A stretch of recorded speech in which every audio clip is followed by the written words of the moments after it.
go ahead and rock and roll here and call the meeting to order. Let's see here. We'll start with our roll call. Mike Hurwitz. Here. Tom Osborne is not here. Mark Winkler. Here. Sandy Hamilton. Here. Sheila Stock-Smith. Here. And I can't remember, is the two new ones approved yet? Yes, they are. They would be voting commissioners. Okay, excellent. All right, now I know Lisa Branham is not here, and William Bishop Here. here. Perfect. All right, excellent. Okay, next up is approval of the November 2nd meeting minutes. Is any issues with those minutes? And if not, is there a motion to approve? Motion. All right, and a second? Second? All right, all in favor? Aye. Opposed? All right, motion carries. Okay, new business. And you're working on getting Tom on here. Okay, we'll work through this. Okay, so we have two new commissioners. And so welcome aboard. And William, do you go by William or is it Bill or how do you? William, Bill, Billy. You go by whatever we'll call you? Yeah, whatever. Okay. It comes out. You prefer either or? Doesn't matter. Doesn't matter. Yeah. Okay, excellent. Excellent. Well, we're glad to have you, and I know you're going to bring a great perspective for us, so thanks for joining. Thank you. Okay, and then I don't know Lisa. Ravi, is Lisa, what's her background? I would have to bring up her resume. I haven't really had a chance to speak with her too much. Okay. Oh, that's okay. We'll have her introduce herself at the next Yes. meeting. Okay. Very good. Let's see. Do you want to go ahead with an update on? Yeah, sure. Okay. I was just busy with Tom when I just called, so. Okay. Yeah, so I just wanted to update the commissioners that the Enos Park TIF extension ordinance has been filed.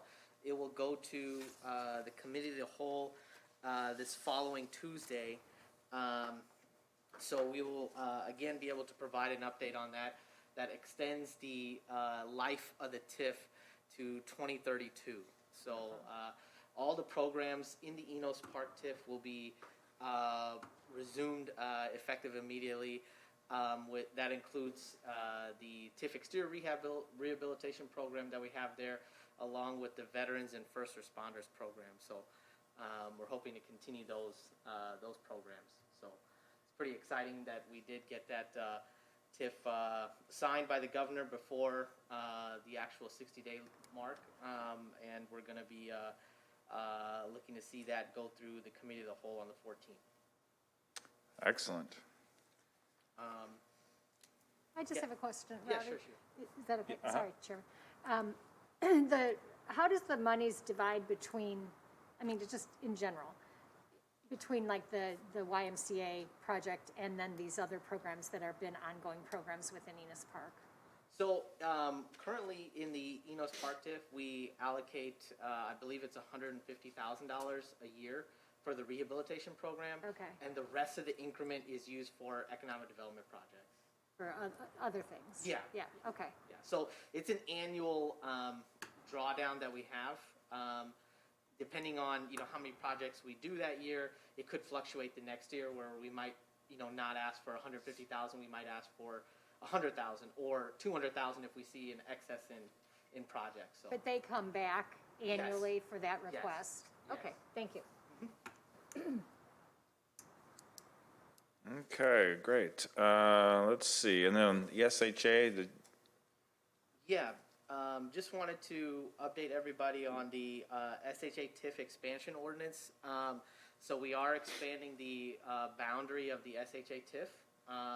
So that already went through the Joint Review Board, the public hearing and public meeting process, and we filed for that TIF amendment for the SHA current TIF. So that'll just extend the boundary by close to 900 parcels. It's approximately 897 parcels that are going to be added. Most of those properties in that expansion are going to be residential properties, along with the Pillsbury Mill is actually included in that expansion. So we hope to, develop some incentives and interest in the Pillsbury Mill as well as those residential properties. I have a question. Sure thing. Being in the real estate industry, sometimes we have questions about if a property is in a TIF district. Is there a website you can go in and plug Yeah. in the address? There is. Absolutely. And I can send a link to it. It's That'd be very great. simple. It's springfield.il.us. You can Okay. just click on our department, and then we have a link right at the top. It says incentives area lookup. And whether you're a business or a homeowner, you can type that link in. You can type your address in, and it will display exactly what ward you're in, what potential benefits you qualify, whether you're in a TIF district, whether you're in a cannabis occupation tax district, whether you're CDBG eligible, enterprise zone. It lists out all of our office's benefits on there. I think- So you'll send that link to us? Yes, Okay. yes, Thank you. definitely. Ravi, you said that it passed through the joint review board. Is that the annual review board of the taxing bodies? Is that what you're referring to? Those are two separate. So we had a special joint review board just for the SHA expansion, and then we just had our annual joint review board this past month. So what was the first joint review board? So the first joint review board was specifically in regards to the SHA TIF. But was it the same participants? I mean, is Yes, it? roughly it's the So same. it's the same participant. thing? It's just Yes, you had two of them Correct. instead of, And the- okay. and the- I thought you the meant like it annual was a one- totally different group No, of the people. annual one is really just, it's slightly different in that, Sheila, that the annual joint review board is a review of the TIF reports for that Right. previous fiscal year, whereas the SHA TIF joint review board was just for the TIF expansion, if that makes sense. But they approved it Yes, Without- it was, yes, it was. without it any was- issues. Without any issues, no. Okay, It was good. approved. Yeah, the only difference in the SHA one, we do add a resident from the area, impacted area, so we added a individual that lives in Madison Park Place. So essentially, it's the governing bodies that make up the joint review board plus the resident for the SHA TIF review.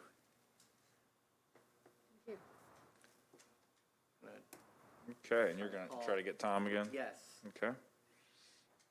He's just grabbing someone that's gonna give us an update on Springfield Commons.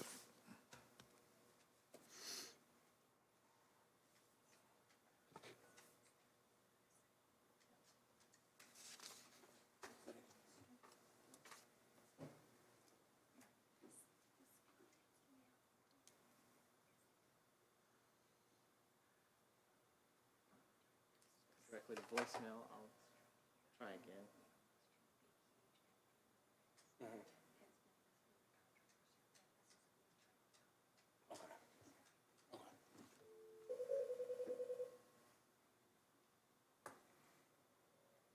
You've reached Tom Lee at area code 813-830-1034. This is a message, and I'll give you a call back.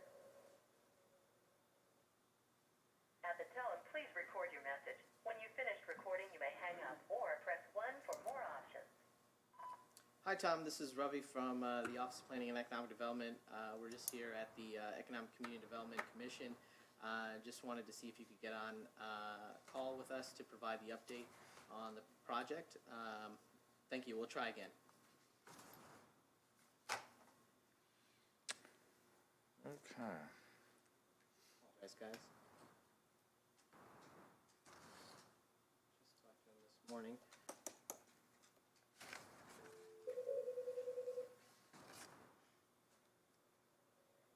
You've reached Tom Lee at area code 813-830-1034.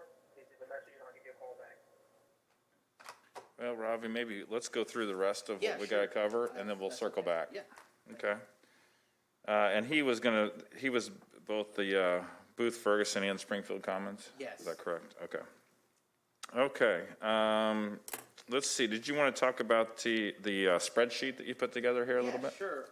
So everybody have the spreadsheet. Basically, the commission had made it a point, for us to do a better job of tracking some of the projects that have gone through the ECDC. So came up with a spreadsheet in a very snapshot, simple way of showing exactly the status on the particular projects, and we would be able to provide further updates in regards to more details in terms of construction, where they are in the bidding process, et cetera. But this at least gives us an overview of what the status is from the point of leaving the commission. So these are, again, projects that are outstanding that we've discussed here. A couple of them I have not included on this only because they were prior to my time, but will include moving forward, which includes the Springfield Commons, which hopefully we can have Tom reach out to us now and have that. Okay, great. That's the number that I called. Looks like we have. We can probably get Tom on now. So.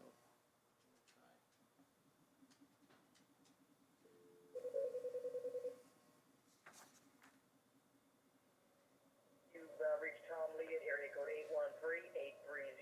813-830-1034. Please leave a message and I'll give you a call back. He doesn't like our number. What's the number on the phone? I could text it to him. It's 789-2000, sir, with extension 2635.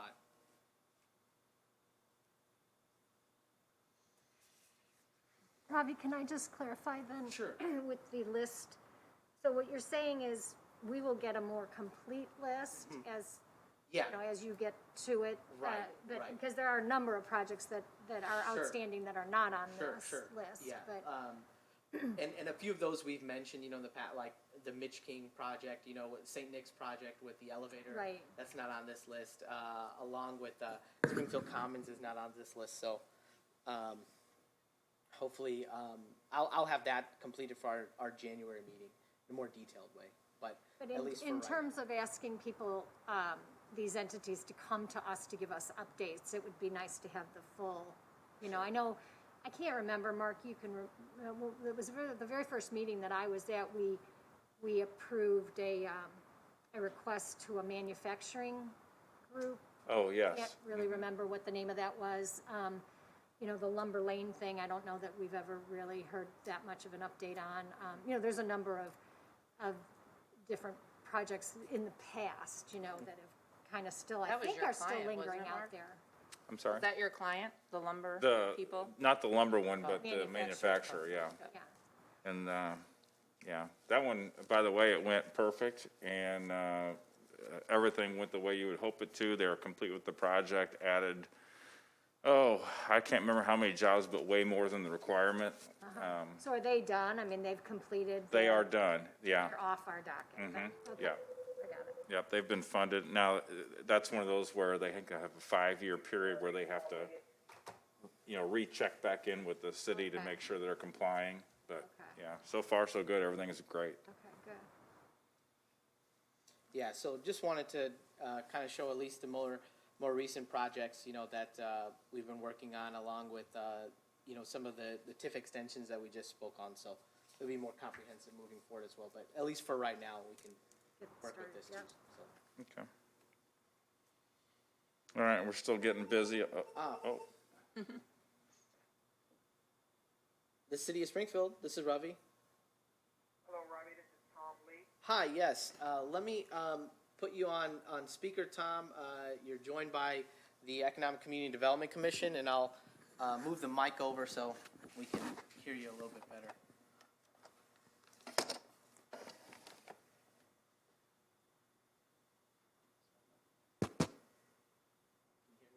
Okay. Okay, go ahead, Tom, if you'd like to introduce yourself and what project you're speaking on today. Hey, good afternoon. It's Tom Lee. I'm speaking regarding the assemblage of buildings commonly referred to as the Springfield Commons project on Monroe Street. It's 518 to 524. On the call also, I have one of the guys from our finance team, David Mosey, on because one of the questions I'm sure we're going to talk about is when we're going to get this project done. And he's got his finger on the pulse. Has been dealing with the various lenders and lending institutions. So when we get to that point, you may hear David Mosey speaking from our team.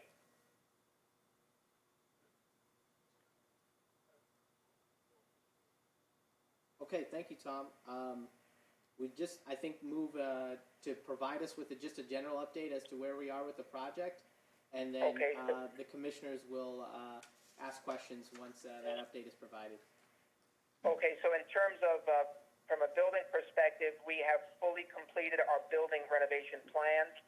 Our architect, local architect, has been dealing with the building department. We've gone through several internal reviews with the building department, and we have a set of plans we believe will be fully accepted once submitted, but they are ready to be submitted. They're 100% construction documents. With regards to historical tax credits, we have been approved and confirmed our acceptance into the historical tax credit program. We also have application in for the Illinois state tax program, historical tax program. Our original application was not approved. Other people, I guess, were higher up on the list. We've resubmitted that, but none of our funding is based on the latter. Just the former has been included in our overall budgeting. I will say that the mayor and his team have been very, very helpful, and I know that the city council and those on the phone have been very patient with us. I can say it's been a struggle to get financing here. A lot of the articles, a lot of the local lenders are aware of the project, and we're getting traction with them because I think they understand the nuances and the history behind it. But some of the larger investors that we deal with in banks like the market, but just got turned off of the project. Unfortunately, when a project fails and goes under, it has a certain smell to it that's difficult to shake, and we've struggled with that trying to use some of our larger lenders. As a group, we recently closed on 11 properties throughout the United States. Really no issues with funding. We were funded over $200 million in the last 3-4 months. This particular project is a smaller project, and it's been so surprising how we've struggled mightily. But I want to assure everybody on the phone, I wouldn't be on this call. We wouldn't have spent the money we spent on the construction documents, the historical experts that we've used, the state tax credits folks we've hired, all consultants. If we weren't fully committed to this project and committed to getting it done, it has taken longer than we've expected, but we remain fully committed. And with that, David, I'll turn it over to you to just explain to the team at a high level where we're currently at with the local lenders. Sure. Thanks, Tom. I would say that there are two really main developments that we're tracking and pushing on. The first, Tom mentioned, is acquisition financing. Acquisition closing has been drawn out, as Tom mentioned, because the project has some hair on it. However, because of this, we have been pursuing local lenders and have gained some traction. As I speak, Bank of Springfield is reviewing internal financial numbers and vetting liquidity, and we hope to be moving forward with them quickly. We know that they can close pretty quickly, so can LISC. LISC is also reviewing the project. Again, LISC has a local officer in Springfield, as I'm sure you know. But I would say that we're making really good progress and have been in touch with them really constantly throughout the last few weeks to try to get to an acquisition closing. The other major development and major part of this project is finding a viable manager, building manager. We've been introduced to a couple and have been interviewing and vetting possible managers, especially, and I would say that who has the pole position is a local developer and manager that you may be aware of. They're called CCDC out of Christian County.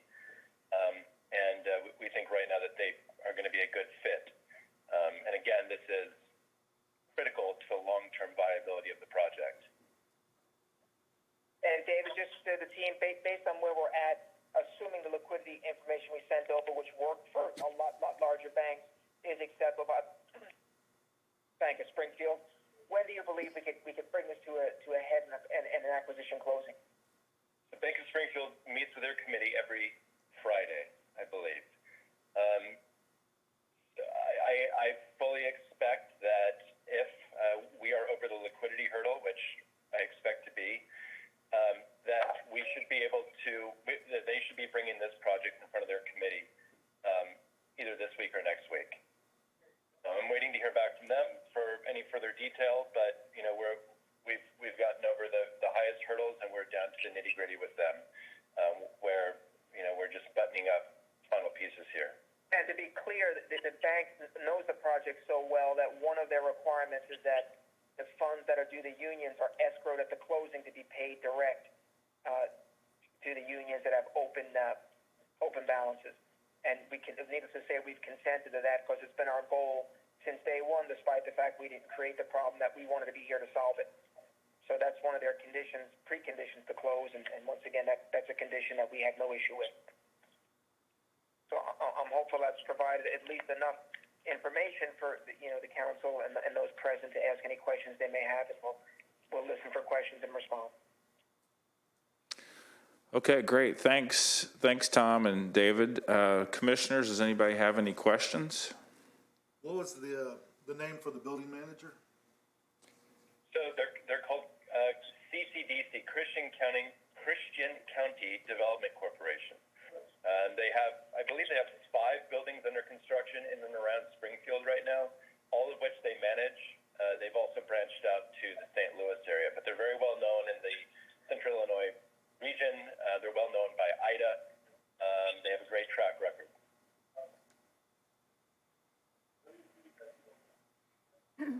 Okay, other questions? I have a question. Yeah, go ahead, Sheila. Tom, I think I saw somewhere when I was reviewing this that one of the original promises made to the council and to this commission was that financing would be secured by the end of the year. You've still got a little bit of time there. Do you think that that's realistic, that you're going to be able to meet that original promise? Tom, did you hear the? Quite catch that. Can somebody closer to the speaker? Yeah, Repeat the question? I'll try, Tom. So really, I think to summarize the question, it was stated that financing would be secured before year end, and do you think you'll be able to secure that financing before year end? That's the goal. I will say that overall, getting to a certificate of occupancy, that the overall timeline hasn't been affected by the somewhat lengthy acquisition timeline. We still project that we'll be closing on construction financing in quarter 4 of 2022 and completing construction at the end of 2023 and leasing up in 2024. But we will get the earlier building done long before that. The one that's basically halfway done. We plan on funding that internally and getting that building going so that when that building is sort of near completion, we'll be getting started on the next. And so it won't really be phased. It'll just be an ongoing process until all 3 buildings are completed. Did that answer, The Sheila? is yes, our goal is to get the financing in place before year's end, assuming the Bank of Springfield accepts the liquidity as indicated, the same liquidity we've given to larger banks and received over hundreds of millions of dollars worth of loans. Assuming that passes their muster, we're hopeful they can go to committee this week, give us an answer, and because they know the project, they're local, and they can pivot a lot quicker than some of the larger banks we use, we're hopeful that we can get a closing date before year's end. I will say the day we get that commitment, I will forward it over to the mayor and his team, and I'm sure he can circulate it, or just any means you want us to communicate, we will. And to the extent we had a closing date that runs with that commitment, needless to say, we'll provide it to everybody so that everyone's fully informed. So, Ravi, and this isn't really for them, this is for you or the mayor. The way this project is structured, are we going to be providing reimbursement before all the financing has been secured? I think the question was, and correct me if I'm wrong, will you be providing any funds prior to us completing it? Was that the question? Right. Will we be doing any reimbursement will you be putting in for requests for reimbursement at any time in this process before the entire project's funding has been secured? No. Yeah, and Tom can correct me if I'm wrong. I believe it's structured where the TIF, isn't that at the tail end of the project? I know a lot of it's predicated on the tax increment being generated. We can't draw those funds. We can't use those funds. And that's our understanding. So that there will be no reimbursement until you guys have a completed project, one that we hope everyone's proud of. We'll have to, I think, come back, I know to the city council, or probably this body, and just reintroduce the structure, financial package, so everybody has that clear understanding. So once the financing's in place, Tom, it's the intent to come back before this body and give the presentation, refresher of the project scope, and then the direction we're going, and then again, we'll have to take it before city council. We'll provide an updated schedule and an upgraded look board showing how it's going to look.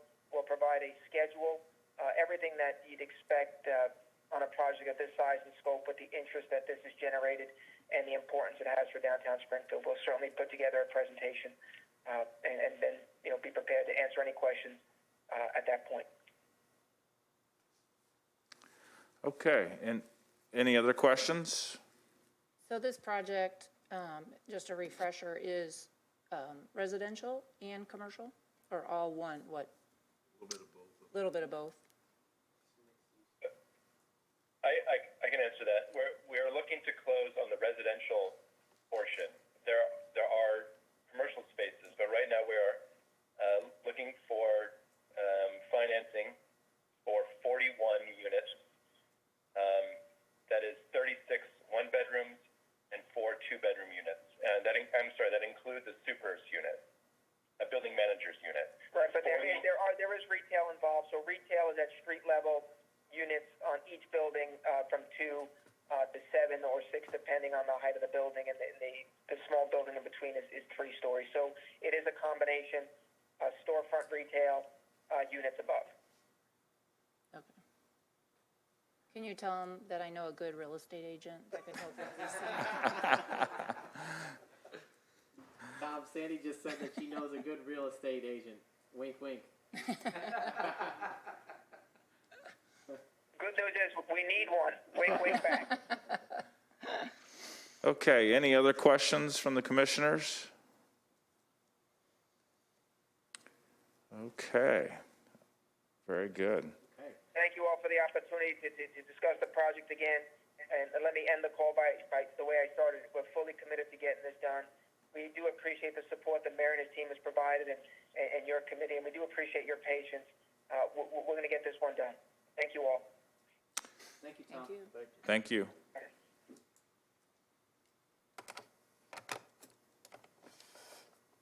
Okay, any other discussion Can there? I just before ask we a question before, now that they're off? They also purchased some other buildings in Springfield, isn't that correct? That they did not come for city funding for, I believe, right? Yeah.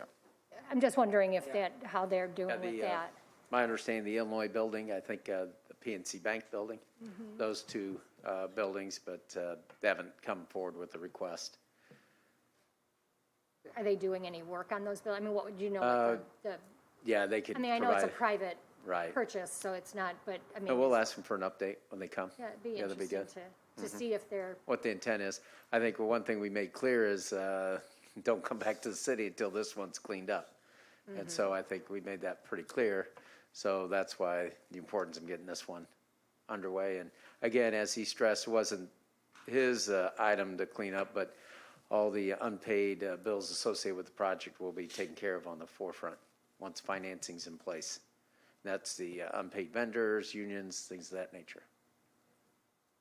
So it sounds like the bank's gonna cut the check at the Well, same they're time. the ones going to be liable, and that's been the struggle. If you can imagine this, say you buy a house and there's a $100,000 bill to pay, and you get to pay that plus buy the house. I mean, that's essentially what we're talking about, and that's the struggle with the financing of the project, where they're taking on that additional liability that wasn't, typically if it was foreclosed on, they'd come in and they would just get the building and that's it. But they are making good on the past project for the work that's been done, so we appreciate that. So have they articulated that the wrinkle is that piece of it? Is Oh, that why without a they're, doubt, with the they're having lending. trouble with outside financing? Right. Yep, no doubt about it. That would, as a banker, that would be a challenge, unless you're Bank of Springfield and understand what's going on here. As, if you're Chase, you'd see that and you would not understand what is going on. And this is my own personal opinion. I think the unfortunate thing is with the original project, they didn't have a community bank, and it was a bank that provided the financing, or they were just looking after the bank as it would be more conservative. You really need to have a community bank that understood the market and was willing to work with the developer. And in this case, when things got tough, all they did was rein it in so they could grab everything they could as the bank and protect themselves instead of trying to work through the project. I think that's where it all went off the tracks. But at least we're in a good position to get it back going and move in a positive way, and getting the other ones taken care of.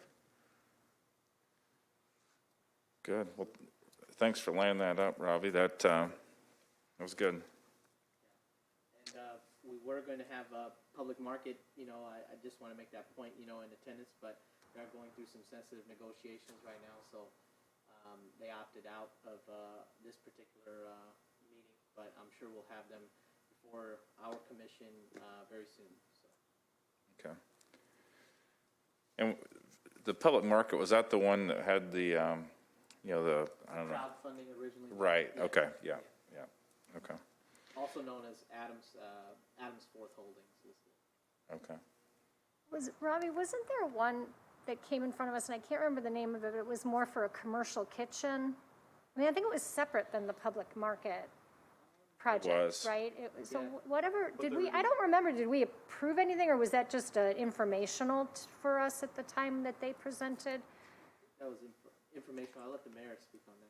Yeah, we did actually, I believe, pass an ordinance. This body passed that. I think it was upwards of $30,000 to do a market study associated with the commercial kitchen. And at that time, DePiero, I can't pronounce his name, I'm Piero, sorry. yeah.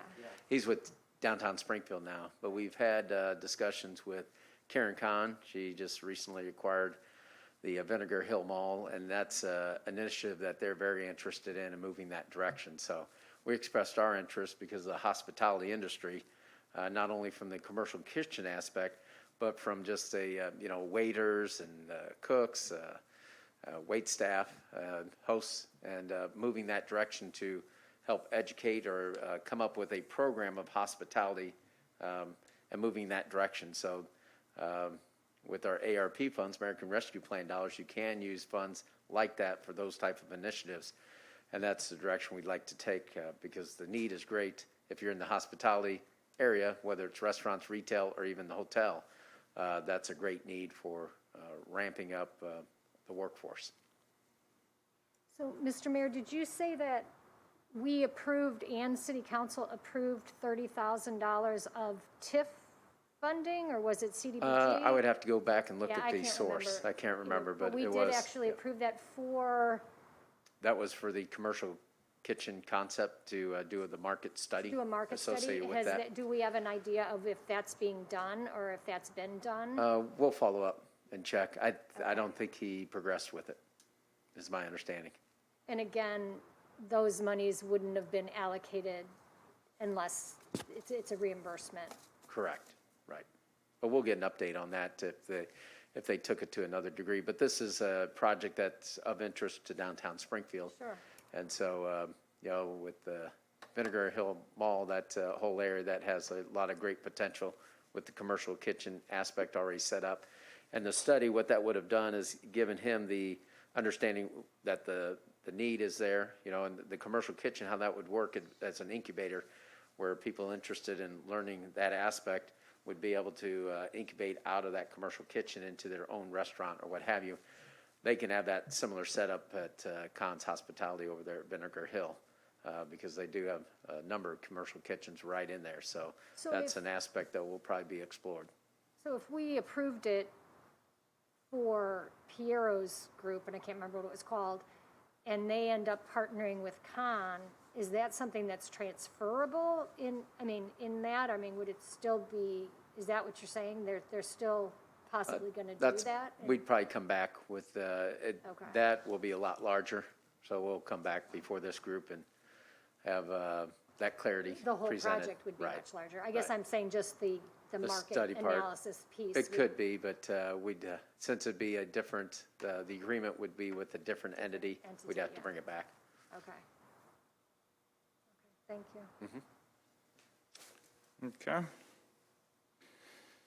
Let's see, were we gonna do a specific update on Floyd's Taylor House and Cap 1908? I see those on the agenda. Yes, just wanted to update the commissioners that the Floyd's Third Parlor ordinance did pass on the 16th of November. And like I mentioned previously, we're just awaiting on the documents from the bids. But that project is moving quite nicely, in terms of getting the information that we need in a timely fashion. So, and Floyd's Thirst Parlor is also open to providing updates to this commission, whenever we would like them to come in and present on exactly where they're at with the project. So they have been incredibly transparent in how their project is moving forward. So I'm excited. And I know they had bank finance, they had a commitment letter. Is that everything moving fine there? Yes, that moved fine. They were able to have a commitment letter of $1 million that was secured. And we are going to reimburse them $520,000 out of the TIF fund, so the downtown TIF.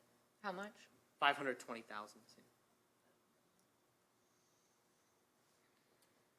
So that's the update I have on the Floyd's Thirst Parlor.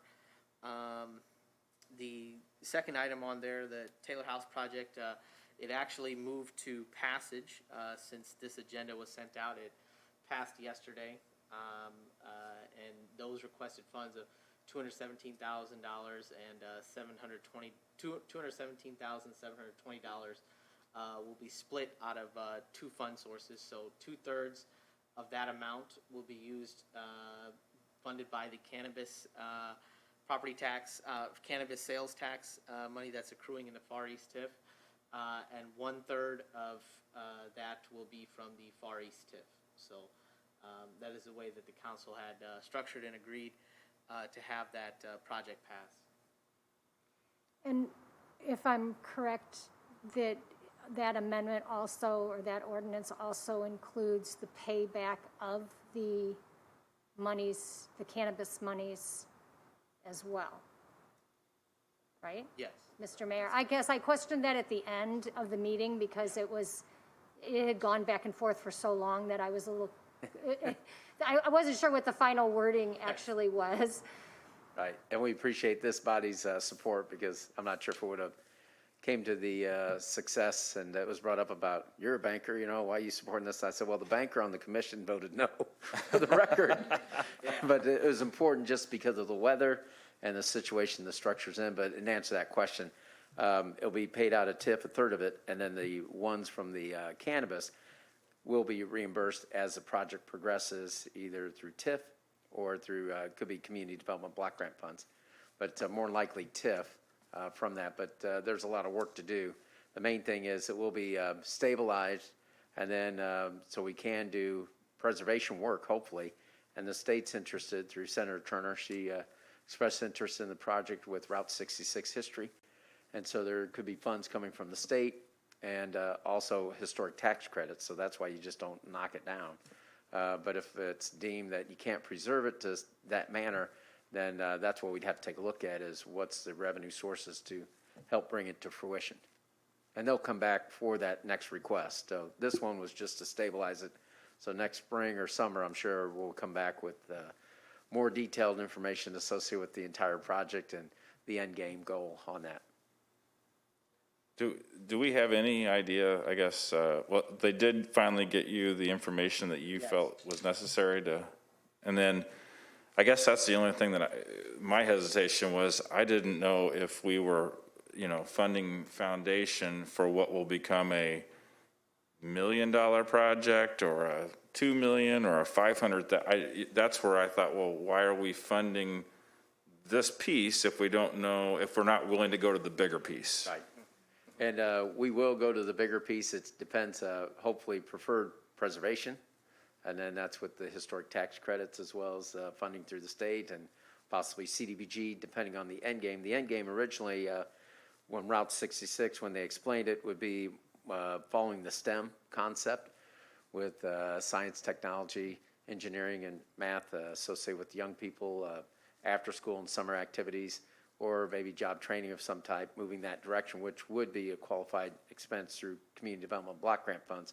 So those pieces could come into play along with TIF. And so if the structure cannot be, redeemed or preserved, then the thought would be you build a replica, especially on that back part, because if that's the one that's opened up to the weather, and then recreate the footprint right there on the site. So there's work to be done on the end goal as far as that goes, but there's revenue sources to preserve that history or retell it, hopefully through the preservation. But the other option, of course, would be a replica rebuild using the existing wood there. So I just have a comment about the, was someone else have a question? No, Mark, I'm always talking, so what No, do you I- think? We did get all the documents, is what Yes, you're Mark. telling Mark? Yes. Okay. So I just wanted to go on record. We got quite a tongue lashing last night from Alderman Hanauer. This body did for approving this, for sending this up with a positive recommendation to them. And I, these projects, as we know, can get very complicated and all these. And it's one of the reasons why I asked that question about the financing for the Ferguson Booth project. Because it's my understanding, and I've watched these for many, many years. Right. We have structured a lot of these things in a lot of different ways Right. over the years. Different mayors have done it different ways. It's always been done in a sort of, there's sort of rules that we followed, but they're not necessarily set, they're not from the state. Right. They're That's not correct. codified in, these are sort of precedents that we've done here locally. But I think, so there was a lot of information that went back and forth last night that I felt like a lot of it was misleading. One of which was that all the TIF projects that we approve or that the city council approves has all of its funding secured. And that is just simply not true. I mean, in fact, and I always used to push back on this, and I'm finally, come to Jesus on this, and now it's being turned around on me. In fact, I think the argument always is that by a commitment of the city, it allows and helps the developer to seek additional resources through the historic tax credits and all the different packaging of things that has to be done, especially for a project like the Taylor House, I think. So, I just felt that it was a little, we can always do a better job, of course, but I felt that some of the criticism was really off the mark and was somewhat unfair if you're looking really at the bigger picture. And I guess without going into all the specifics of it, I think it's also why it's really important with TIFs in particular that we are continually educating ourselves. We get new members, we get some of us, I've been on now for 2 years, I think. I feel like I'm just kind of understanding this stuff. So then you get new members and the city council is the same thing, right? And then if us and the city council have questions or are, sort of not clear on all the past and the details, then you can imagine what the public is. They don't follow this stuff that closely. So I appreciate you stood up for us last night, and I appreciated that. And, and I just, again, for the record, it's my understanding that what we approved out of this body with Mark, you voted no, but the rest of us approved was contingent on the fact of getting the documents. And so the developer came last night to city council with, I don't know how much he had in writing, whatever, but provided what was requested, which is really what we had requested out of this body. So it just seems like there's a lot of misinformation over the years that sort of piles up around these projects, and then it goes off into tangents. You know, the 33% and the 50%, those are not state law. That is not in the TIF statute. That's something we just do. And that doesn't mean we always have to do that. I mean, you know, if it's, you know, probably has to be a broader discussion if we're going to deviate from what we've done in the past. But, you know, I think, you know, Alderman Gregory brought up last night, and I completely agree with him that those kinds of restrictions, the reimbursement upfront of funds and the reimbursement of funds and the amount that you have to do is very, very difficult for in communities like East Springfield to do. And it ends up becoming a barrier for local grassroots developers and organizations to try to get this money, which everybody else seems to be able to get. So Sean used the argument, or I think maybe it was even Roy, Alderman Williams, that you know, that there's projects for that they've got a program that homeowners are to redevelop their homes, right? And that's a project that's been approved and that's going. But if I as a homeowner have to pay, you know, if I have a roof that's $8,000 and I have to pay $2,000 of it, in certain areas of our community, they just can't do that. So those kinds of inherent rules, I think we need to be flexible with, and we need to look at it in a broad way, because it's not that every, you know, the whole idea of TIFs is to help dilapidated, you know, or distressed areas of town. And so if you're creating rules that then make it difficult for those exact places to then utilize the monies, it seems to me that that's just an issue, and that's above our pay grade, I think. But I just think. Yeah, we appreciate you bringing that up, especially on the financing side, because what you pointed out, we're more stringent than state statute. So it is a policy, and, you know, at the end we said, you know, it's up to us to approve it. You can go off policy if you like. But to give you an example on projects that did not have finances in place, one was a hotel project that never came to fruition. That was tied to the generation of their own tax increment. But that project, when it was first approved, didn't have the financial and all the information that the council wanted, but it was approved regardless. But that never went to fruition. With regards to the third, where you pay a third it used to be once work's completed, if it's reimbursable expense, some mayors or administrations just reimbursed it right then. So you had a lot of money front loaded. What we did is we did it under a third, as you're going along. So, and that's when Karen Davis, I believe, was the economic development person, and she made the call on the Booth Ferguson building. So she called up and said, the bank cut them off, we probably should stop reimbursement, and that saved the city $1 million. But on previous ones, that probably would have went all in because they were requesting it and had expenses that could have been possibly reimbursed. So that's where you were able to, that policy worked. And then on larger ones, that was brought up, that's on the tail end. So anything above $750,000, it was thought that we can just do it on the back end of the project. Now, the difficulty for developers, and William can speak to this, I was educated by Calvin Pitts, actually. He said, you know, Mayor, for smaller developers, smaller contractors, they don't have the capacity to get the financing to put resources in, because if the city is delayed on their payment to them, or in this case TIF, they don't have the capacity to carry it. And so that is detrimental when you're trying to help smaller construction happening and things of that nature. Now, on the what we have learned through the SHA TIF, through that whole public forum, is homeowners that came forward and said, we don't have the capacity to match on your 50-50 match for home improvement. So we are going to reassess that and make a determination probably tied to income levels. And if it's a certain income level, probably change those parameters where maybe you have a percentage, or maybe you don't, or what would that be? So they can repair the roof or do the improvement to the outside. Because we do, that's the bottom line, like you said, is to improve structures so you stop the deterioration of the area. And just to add, Mr. Mayor, I appreciate what you're doing with all this, and support it. You know, it seems to me that the truth of the matter is, if you go back over the years with these TIFs, they have all been structured in various different ways. They have not all had financing up front.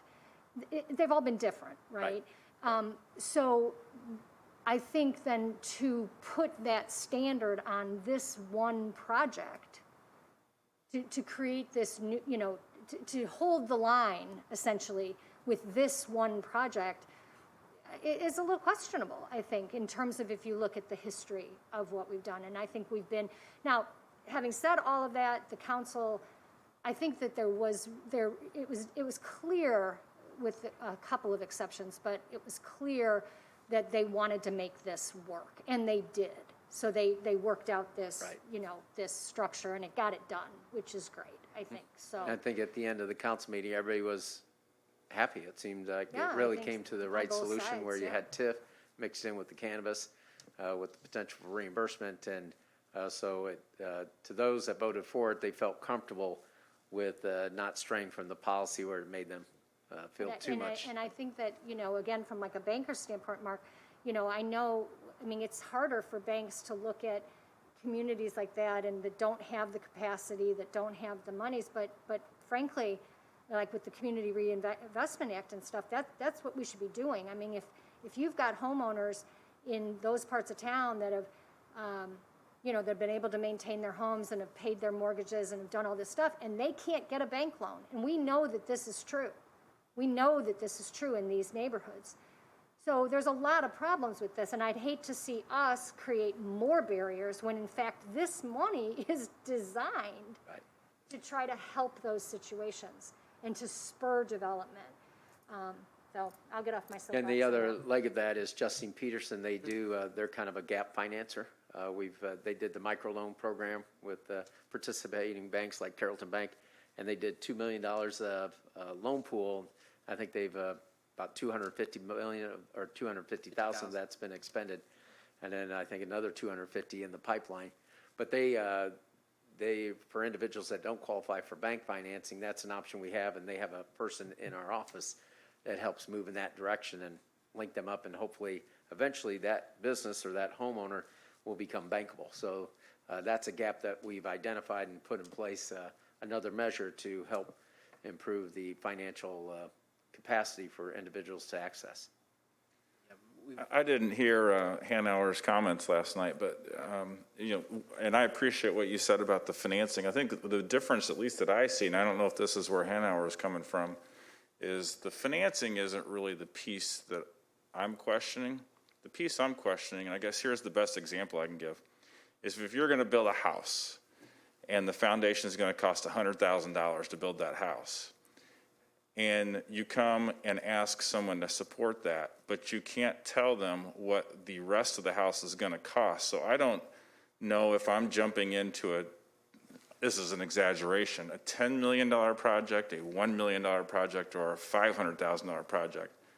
Why would I build the foundation if I don't know what I'm jumping into for the rest? And and I don't know if that's what Hanauer was talking about, but that's what I was talking about. I can't approve something, and this is something I think we are, as a group, responsible, in my opinion anyway, to know what is it are we approving. And I left that meeting not knowing what I was approving, not the financing, the project. And that's the piece where I felt like they're not there yet, and I feel like we should have an expectation that when people come to us, that they have their ducks in a row before we're asked to commit public funds, because we're a steward of those public funds. And I'm not saying this was wrong, but that's the perspective that I'll vote the same way from now until eternity, because I want to know what we're approving. And I felt like I did not know what I was approving last week at the last meeting. And Mark, I think that that's absolutely true. And I think, however, before Alderman Hanauer made his comments, the TSP, the developer in question, the nonprofit developer, presented an estimate of the entire project. Okay. So that estimate was provided, and I agree with you. It was, a little unclear when it came to us, absolutely, which is why we made it conditional on, that, but I have absolutely no question about where you stood on that, and I agree with you. But the questioning from last night about us and what we approved came after learning what the full project was, and also an outline and a description. I mean, nothing's in writing. I mean, nothing's set, so there was still some, discrepancy, I guess, but, but they did provide an overview of various funding sources that they are approaching, that they have applied to, that they are, so that, I felt like it maybe wasn't, it isn't maybe as tight and clean as some other projects, but they did make that attempt, and I think my point is that we have in the past, with other more establishment entities, allowed them to come in front of this body when they just sort of have, we're going to go for these tax increments, and we're going to go for this, and we're going to go for this, and we're going to go for this, and we say, okay, that's great, and we're going to help you to get those things. And I kind of felt like it was the same scenario that this entity is bringing to us. It's just, it's not quite as an established entity doing it, so I just want us to be, I just want us to be able to recognize that those projects deserve sometimes maybe a little bit of an additional flexibility, in terms of our thinking. But again, I would never argue, we're stewards of taxpayers' money, and we're not going to give it away to someone who comes in with some project that doesn't have, that isn't, Right. that hasn't been thought through very well, or doesn't have a business plan, or doesn't have, So I appreciate, Mayor. Yep. And we wouldn't have brought it forward except for the conditions. I mean, drive by there, the condition of the structure and the weather, and that's what drove it sooner rather than later, as far as bringing it before this body. So it all worked out in the end. I think everybody was comfortable with the decision that was made, so we appreciate the dialogue. I can see it getting better with Robbie. You're gonna start communicating better and make sure that the folks that come up in front of us, like Mark says, it's not a fair assessment to them to come to us and not have what we could vote on. Sure.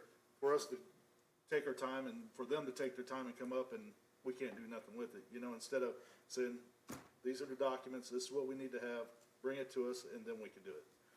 Absolutely. Yeah, I think. So I think it's gonna be, it's The communication process part will that be was better. failed before, and I think you're gonna move to the right direction. Hopefully it's gonna work out, Thank you, Mark. and, that's where I stand with it.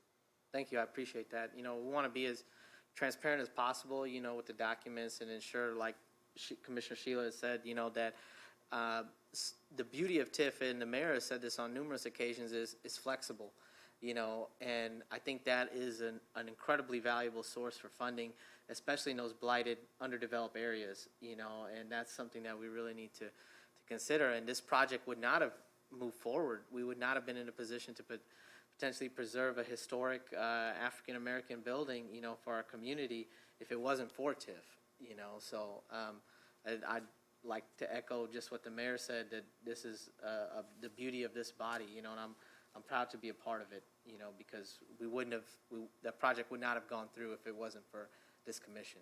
Well, hopefully moving the dates and everything else, we could start having that conversation with the council, and Yeah. kind of getting together and finding out what their consensus is on it with ours, and seeing if we could work out the differences before we get to the public, Right. So I think that's kind of what we need to work for. I also think it can be helpful to encourage the bodies that come in front of us to provide some more history to the project. I mean, one of the things where the tangent went off last night was left with this sort of implication that this entity didn't have any skin in the game, and that they just were brand new and just sort of came, from nowhere.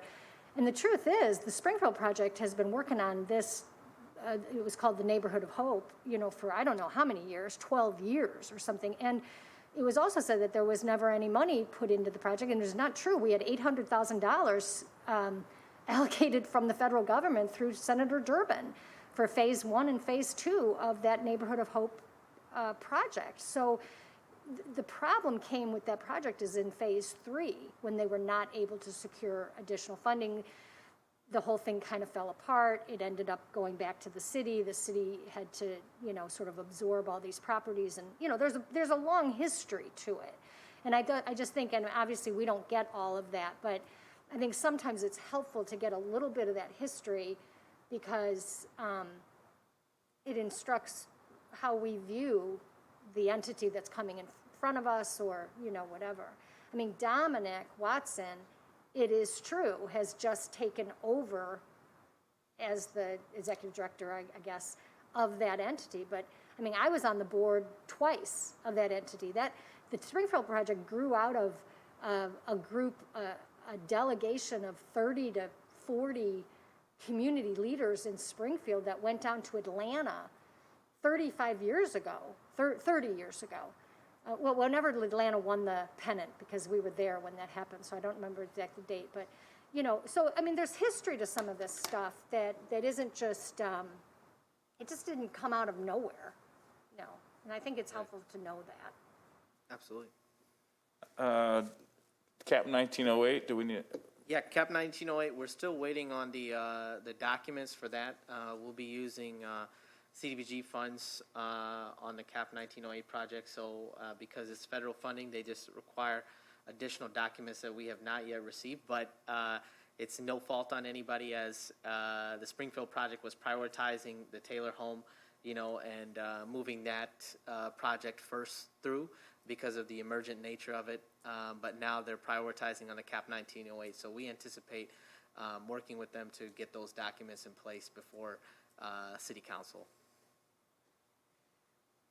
Okay, any questions, comments? Okay, very good. Anything else you need to cover on old projects, Robbie? No, just that, like the mayor had said, we're really tapping into Justine Peterson as a great resource, you know, to kind of bridge the gap in financing. We're sending referrals over to them to assist with loans that they can then apply for homeowners insurance, which would qualify them for TIF or CDBG funds. So it's a great resource that we're utilizing now, which was in existence in previous years, but just never was really used. So they've been proven to be very valuable to us. Okay, well, we don't have a huge public, but any public comments out there?